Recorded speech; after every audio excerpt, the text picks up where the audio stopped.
অর্থে নয়, মানুষ বাঁচে তার কর্মে। আসসালামু আলাইকুম। ওয়ালাইকুম আসসালাম। আপনাদেরকে তো চিনতে পারলাম না, কি মনে করে? বলবো, আগে একটু শুনুন প্লিজ, একটু শুনুন আপনি। হ্যাঁ, থ্যাংক ইউ। আমি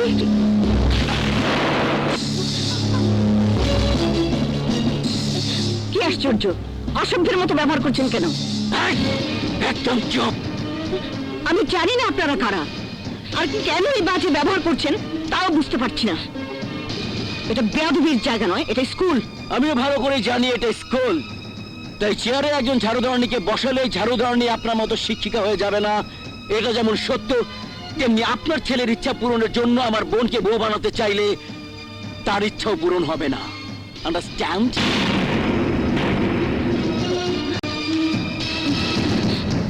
মাফ করে দিয়েন।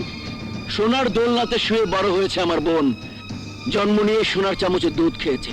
তাই আমার বোনের বিয়ে হবে কোনো কোটিপতির সাথে।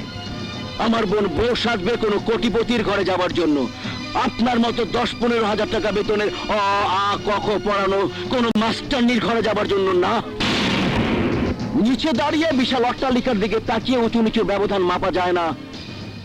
যখন আপনাদের মতো গরিব মানুষ সিঁড়ি বেয়ে উপরে উঠতে যায়, ঠিক তখন সিঁড়ি গুনতে গুনতে এক সময় হোঁচট খেয়ে আবার নিচেই পড়ে যায়। তাই বলছি, ছেলেকে স্বপ্ন দেখতে মানা করে দে। আজকে আমি শুধু তোর দায়িত্ব পালন করে গেলাম, তোকে বুঝিয়ে গেলাম। কালকে আমি সুলতানের দায়িত্ব পালন করব। হাসপাতালে ছেড়ে লাশ জড়িয়ে ধরে কাঁদবি। আন্ডারস্ট্যান্ড?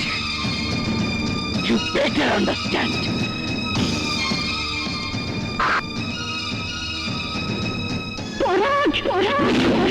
তোমাকে ধমক দিয়ে গেছে, তোমাকে ধমক দিয়ে গেছে। মা, তোমাকে ধমক দিয়ে গেছে? সুলতান শিকদার জানে না তোমাকে অপমান করার জন্য আমি কেমন ঘটিয়ে দিতে পারি। তার আগে আমার একটা প্রশ্নের জবাব দিবি তুই। একটা কোটিপতির বোনকে ভালোবাসার মতো তোর কি আছে? মা, ভালোবাসার জন্য সুন্দর একটা মন লাগে, অনেক বড় একটা হৃদয় লাগে, বুকের ভেতর লুকিয়ে রাখার মতো প্রশস্ত একটা বুক লাগে। তোমার ছেলের সেই মন, সেই হৃদয়, সেই বুকটা আছে মা। শুধু মন, হৃদয়, বড় একটা বুকই সবকিছু নয়।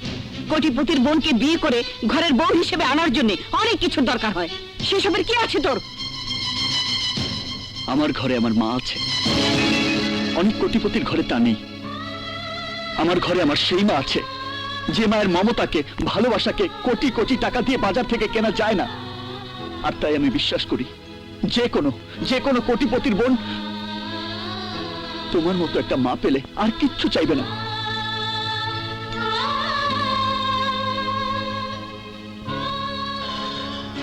ওই সুলতান শিকদার তোমার সামনে ক্ষমতার দাপট দেখিয়ে গেছে না? আমি তোমাকে কথা দিচ্ছি মা, ওই সুলতান শিকদারের কাছে আমার মাকে বড় করার জন্য, ওই সুলতান শিকদারের ক্ষমতা অহংকারকে আমার মায়ের কাছে মিথ্যে করে দেবার জন্য 1 ঘন্টার জন্য হলেও রোজাকে সুলতান শিকদারের সামনে দিয়ে আমি তোমার কাছে নিয়ে আসবো মা। মা,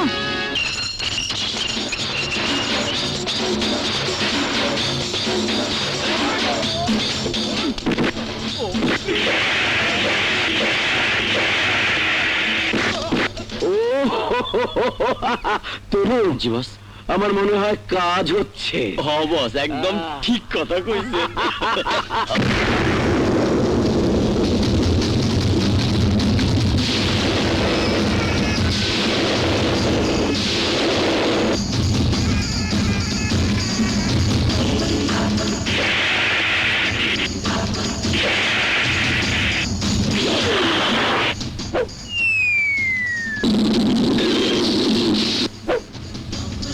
Long time no see, but I see. What see? আমার মতো পাওয়ারফুল মানুষ তুই অনেকদিন দেখিসনি, বাট তোর মতো নিচু জাতের কুকুর আমি প্রায় রাস্তাঘাটে দেখি। চাপ। ভবিষ্যৎ ভগ্নিপতির সাথে আদমের সাথে কথা বল। খবরদার, আমার বোনকে নিয়ে কোনো কথা বলবি না। আস্তে কথা বল সুলতান, আস্তে। যে মানুষ আমার সামনে না এসে আমার মায়ের সামনে হুমকি দিয়ে আসে, যার গুন্ডামি কেবলমাত্র নিরীহ মা, বোন আর ভাবিদের সামনে, তার কোনো অধিকার নেই আমার সামনে গলা উঁচু করে কথা বলার। কি বলতে চাস তুই? বলতে চাই না, দেখাতে চাই।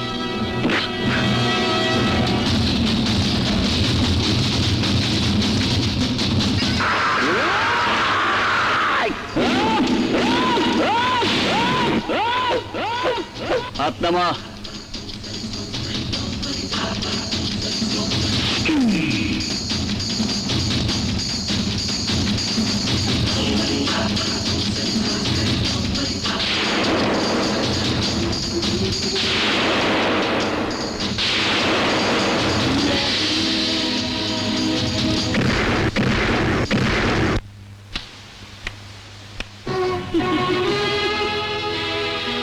বাহ, কেমন লাগলো সুলতান শিকদার? কেমন লাগলো? আজ আমার ওই দিনটির কথা মনে পড়ছে, যেদিন সুলতান শিকদার তুমি আমাকে আমার মায়ের সামনে থেকে তুলে নিয়ে এসেছিলে। সেদিন আমার মাও তোমারই মতো চুপচাপ দাঁড়িয়েছিল। আমার আমার আনন্দটা আজ এখানে।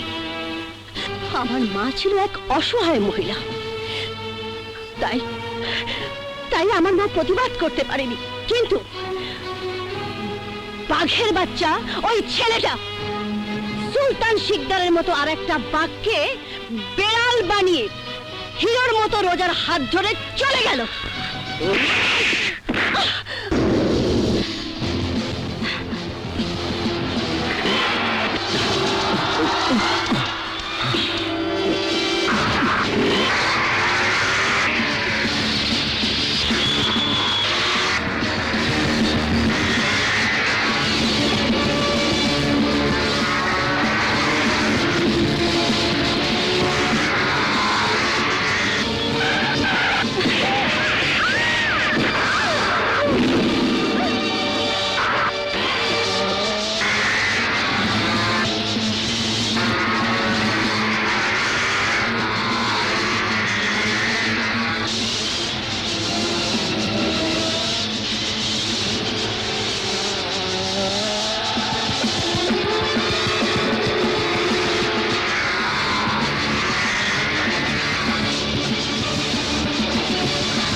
আমি জানতাম তুই তোর মায়ের মর্যাদা রক্ষা করার জন্য নিজের জীবন বাজি ধরতে পারিস।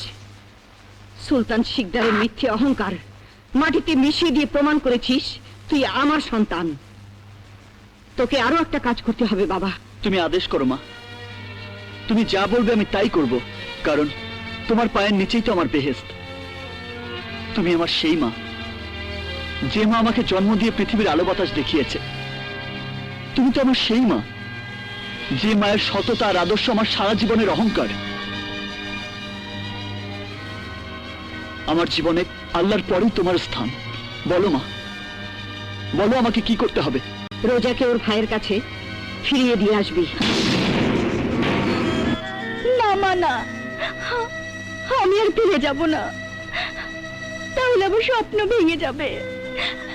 একটু একটু করে ফুল দিয়ে যে বাসর আমি করেছি, আমার সেই স্বপ্নের বাসর যে মিথ্যে হয়ে যাবে। আর পরে কোনো দিন জীবন সাথী হিসেবে পাবো না মা, পাবো না। ভুল বললি মা, জীবন সাথী তৈরি হয় মহান আল্লাহ তাআলার ইশারায়। মানুষ তাকে আলাদা করতে পারে না। কিন্তু মা, কোনো কিন্তু নয়। আমি তোকে আমার আদর্শে বড় করেছি, সত্য আর ন্যায়ের পথে চলতে শিখিয়েছি।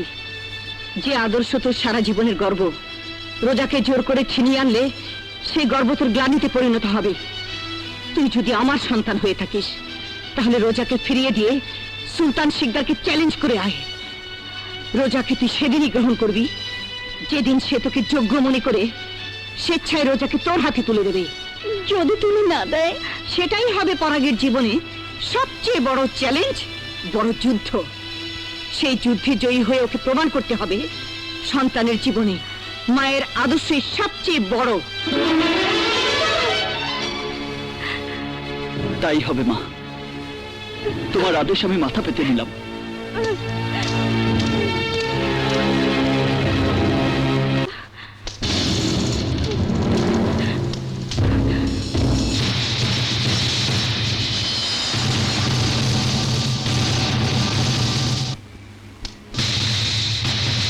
ইচ্ছে করলেই আমি রোজাকে বিয়ে করে বাসর সাজাতে পারতাম, কিন্তু করিনি।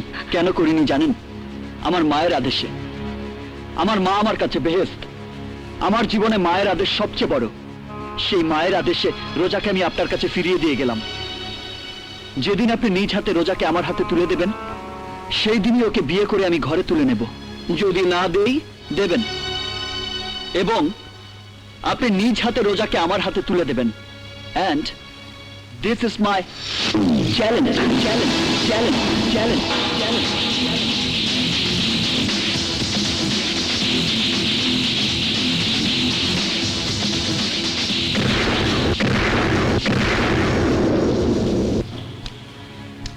কেন ফিরে এলে তুমি? কেন ফিরে এলে? তুমি কি মনে করেছো তোমার ভাইয়া আর তোমাকে মিলতে দেবে? দেবে না। পরাগের সাথে যদি মিলতে না দেয়, তাহলে পরাগের জন্য আমাকে মরতে দিতে হবে।